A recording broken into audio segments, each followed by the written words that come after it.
Now let's look at complex saponifiable lipids, starting with phosphoglycerides. Phosphoglycerides are going to be a complex lipid that contains glycerol, fatty acids, a phosphoric acid, and an amino alcohol. We can see a figure on the right side of the slide that shows us all the components that are present in phosphoglycerides. It is important to note that when it comes to the amino alcohols that are present in phosphoglycerides, there are three common alcohols that can be present. We can have choline as an amino alcohol, we can have ethanolamine, or even the amino acid serine. These molecules are known as amino alcohols because specifically they have an amine portion and an alcohol. We can see it, the amine and the alcohol, the amine and the alcohol in each one of these.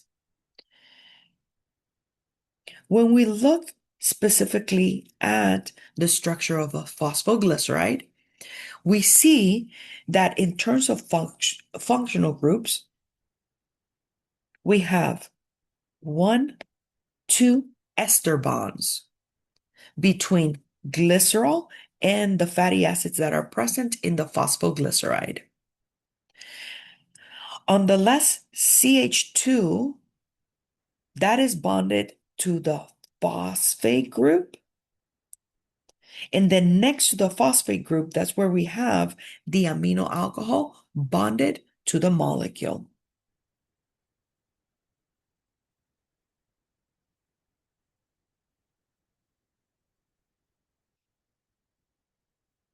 Lecithin is an example of a phosphoglyceride.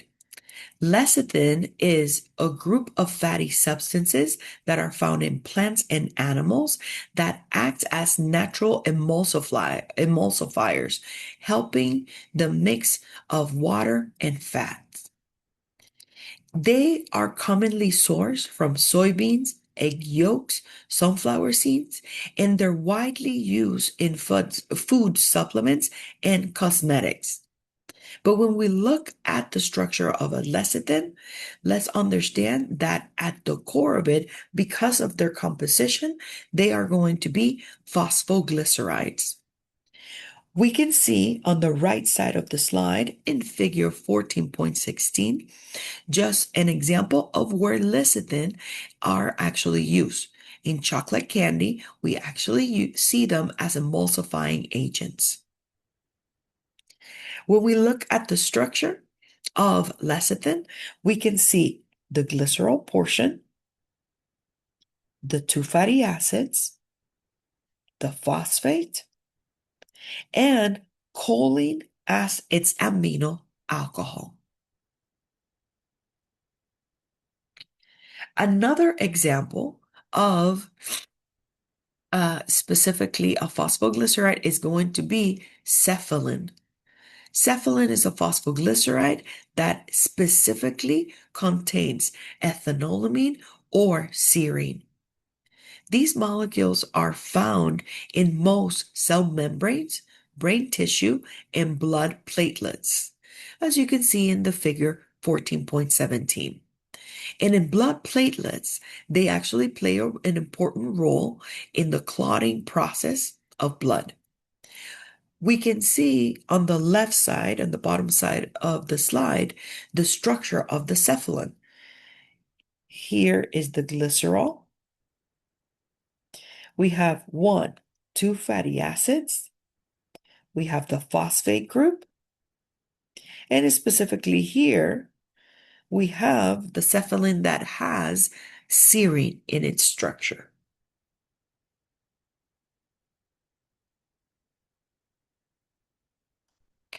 Let's now look at sphingolipids.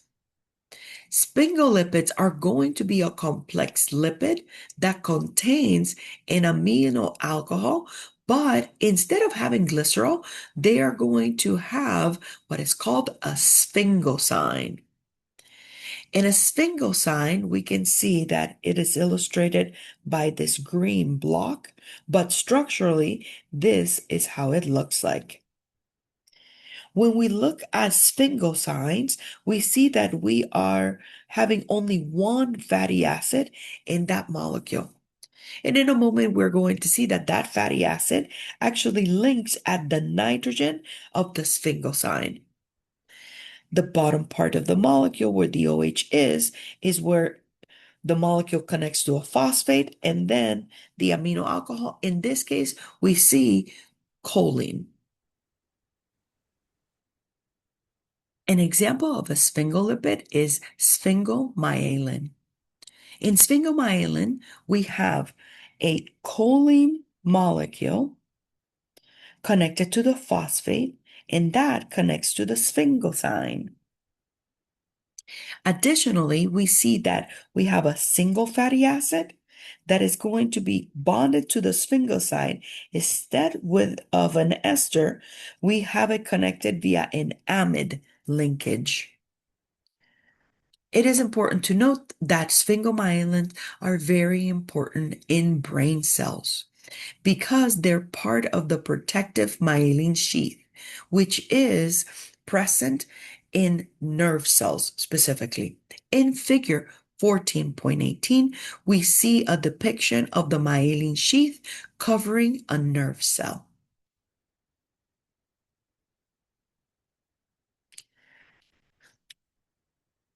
When it comes to lipids that have a sphingosine, we can also have what are called glycolipids. A glycolipid is a complex lipid that contains a sphingosine, a fatty acid, and a carbohydrate. When it comes to glycolipids, let's understand that similar to what we saw in sphingomyelin, the single fatty acid is connected to the nitrogen in the sphingosine via an amide linkage. And now we don't have a phosphate and an amino alcohol. Instead, at the last CH2 in the sphingosine, what we have is a carbohydrate. Whenever we have specifically a sphingosine with a fatty acid and a carbohydrate, this is known as a cerebroside. Now let's learn about biological membranes.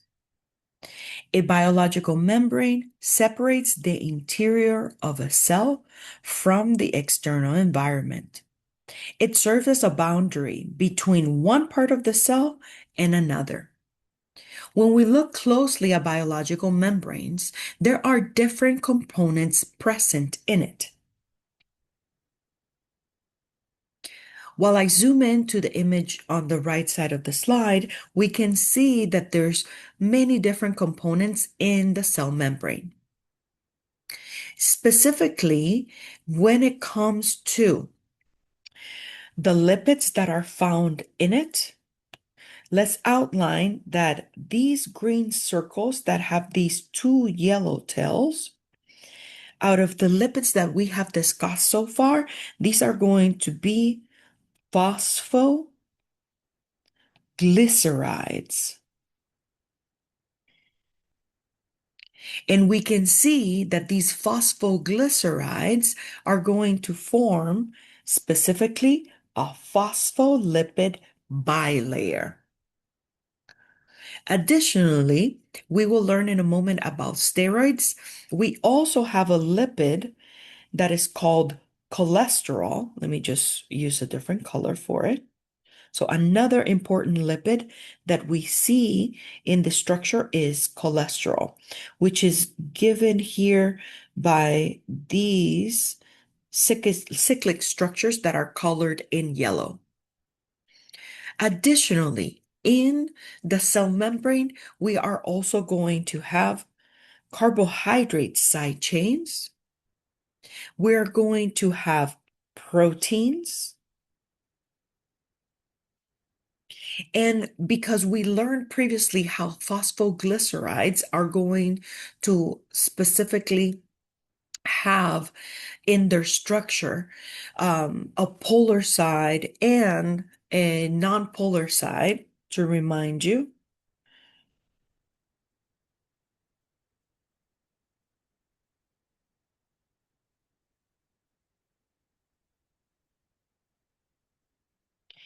In phosphoglycerides,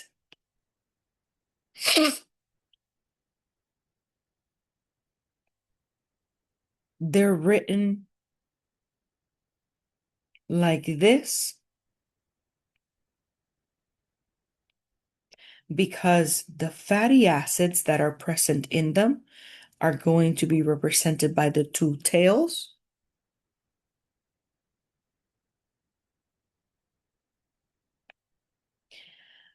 But then this area of the phosphate in the amino alcohol is going to be represented by the circle. Because when we look specifically at the molecule, not only we have the phosphate that is negatively charged, but also we have the amino group that it is charged.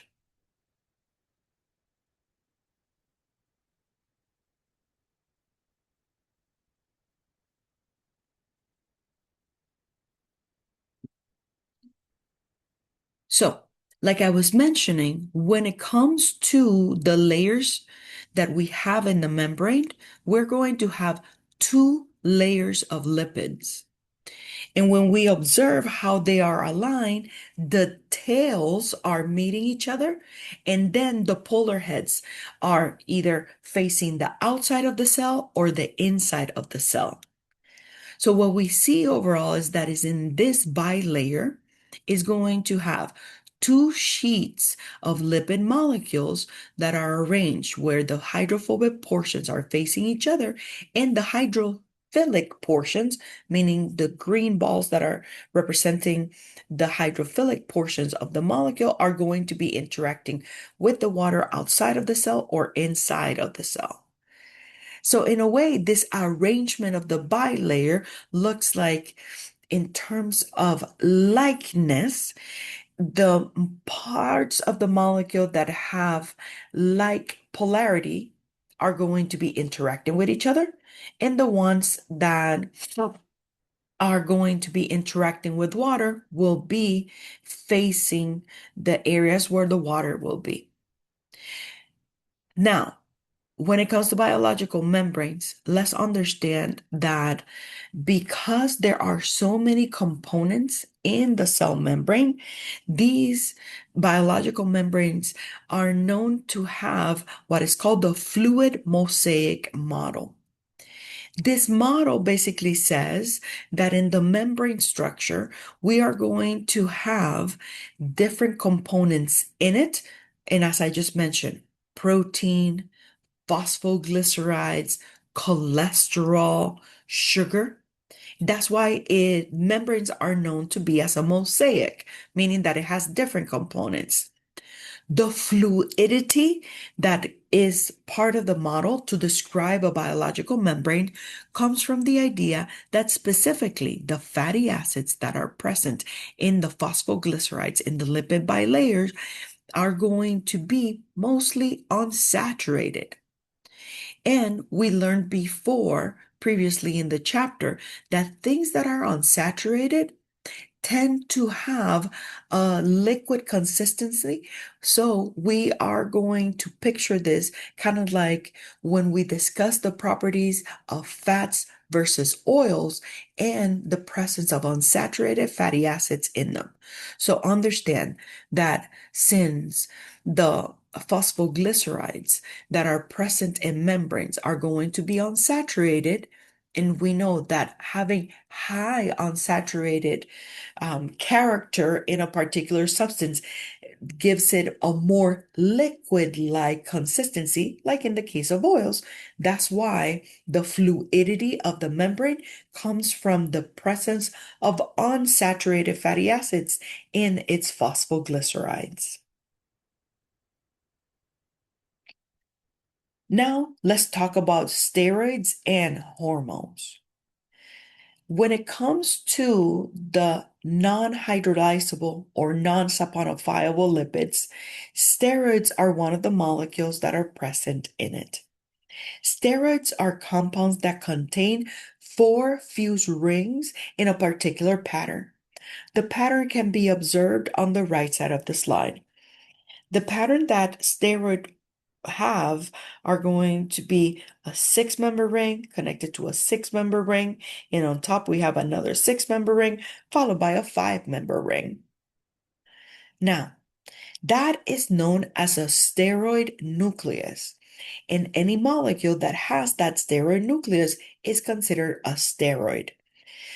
The main steroid and the most abundant steroid in human is going to be cholesterol. And we just saw the role of cholesterol specifically in cell membranes. It is one of the components in biological membranes.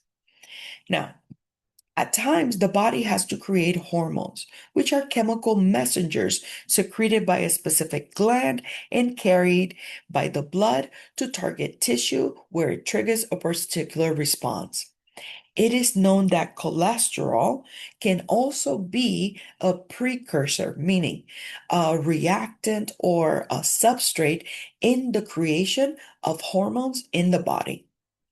One of the things that it is important to note is that cholesterol in the body, when it is in high amount, it can actually build up in the arteries. And you see these yellow deposits here representing the accumulation of cholesterol. And if there is a buildup of cholesterol, that could lead to having arteriosclerosis, which is blockage that can happen in the arteries. If that occurs, then blood flow through the arteries may be restricted. There are many molecules that originate from cholesterol. One of those are known as bile salts. These molecules are one of the primary components of bile, which is going to be a greenish yellow fluid, and we can see it illustrated in this figure. That is going to be made by the liver, but then stored in the gallbladder. Bile is a liver secretion, and it is important in lipid digestion. Bile salts act much like soaps. They emulsify the lipids and break the large globules into smaller droplets. We can observe one of the principal bile salt structure by looking at the structure of sodium glycocholate, and we can see it here. And specifically, we can see that steroid nucleus in the bile salt by looking at the fused rings within the structure. A second function of bile salts is to emulsify cholesterol found in the bile. If cholesterol levels are too high in the bile, or if the concentration of bile salts is too low, the cholesterol precipitates and forms gallstones. The most common gallstones contain 80% of cholesterol. To give you an actual image of gallstones, you can look at image in figure 14.27 to look at the formation of the gallstones. They kind of look like rocks. Let's now look at another example of a non-saponifiable, non-hydrolyzable lipid. Prostaglandins are lipids that are derived actually from fatty acids, mainly arachidonic acid. These molecules are not true hormones because they are not secreted by glands into the bloodstream. Instead, they are produced at local sites of tissue damage, infection, or physiological activity. Prostaglandins have a diverse and sometimes opposite effect depending on the tissue and receptor that is involved. To give you an example, we have on the top of the slide an illustration of how arachidonic acid can be utilized in order to produce two different prostaglandins. In the case where you hit yourself and you feel pain, what the body is doing is actually turning that arachidonic acid into a prostaglandin to signal that you got hurt in that particular area of the body, in that tissue. So it is known that prostaglandins are going to be triggering swelling, at times fever, and they heighten pain sensitivity.